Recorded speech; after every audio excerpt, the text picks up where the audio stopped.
안녕하세요. 책갑튜브입니다. 오늘 소개해드릴 책은 일본 정치학자인 시라이 사토시의 국채론입니다. 한승동님께서 번역했고 메디츠미디어에서 출간한 책입니다. 국채는 일본의 천황제를 중심으로 한 통치체제를 의미하는데 이 책은 이것에 대해 정면에서 다루고 있습니다. 저자는 국채라는 개념을 통해 근현대 일본사를 새롭게 해석하고 있죠.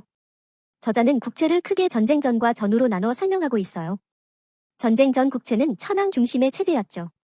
메이지 시대부터 시작해서 제2차 세계대전 패전까지 이어진 이 체제에서는 천황이 신성불가침한 존재로 여겨졌고 모든 권력의 원천이었습니다. 반면 전후 국채는 좀 달라졌어요. 표면적으로는 천황제가 유지됐지만 실질적인 권력은 미국으로 넘어갔다는 게 저자의 주장입니다. 그는 이를 변형된 국채라고 부르며 미국이 천황을 대신해 일본을 지배하는 구조가 형성됐다고 봅니다.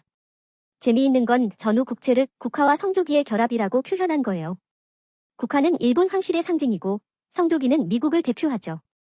이 표현은 전후 일본이 겉으로는 천황제를 유지하면서도 실제로는 미국의 영향력 아래 있다는 복잡한 현실을 상징적으로 나타내고 있습니다. 저자는 이런 독특한 비유를 통해 전후 일본의 정치 구조를 날카롭게 지적하고 있는 거죠. 저자가 특히 강조하는 건 전후 일본이 미국에 종속된 구조라는 점이에요. 그의 시각으로 보면 일본은 패전 이후 겉으로는 독립국가지만 실질적으로는 미국의 영향력 아래 놓인 종속국이 됐다는 거죠. 이런 구조는 여러 방면에서 드러나는데 특히 정치와 군사 분야에서 두드러집니다. 예를 들어 일본의 주요 정책 결정에 미국의 의향이 크게 작용한다는 거예요. 경제 정책부터 외교 노선까지 미국의 이해관계를 우선적으로 고려한다는 주장이죠. 더 나아가 저자는 아베 정권에서 주장하였던 적극적 평화주의도 이런 맥락에서 해석합니다. 표면적으로는 일본의 국제공헌을 확대한다는 의미지만 실제로는 미국과의 군사적 일체화를 의미한다고 봐요. 즉, 일본이 미국의 세계 전략에 더 깊이 편입되는 과정이라는 거죠. 국채라는 렌즈로 보면 이런 일본의 대미 종속이 더 선명하게 보인다고 저자는 주장합니다. 과거에는 천황이 절대적 권위를 가졌다면 지금은 그 자리를 미국이 대신하고 있다는 거예요.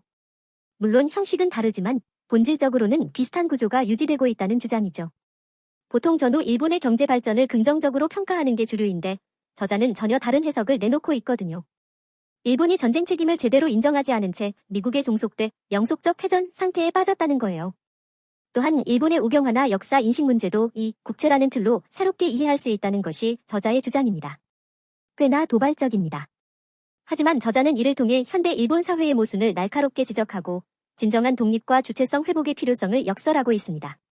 또한 저자는 일본이 국채라는 환상에서 벗어나지 못하면 결국 파멸할 거라고 경고합니다.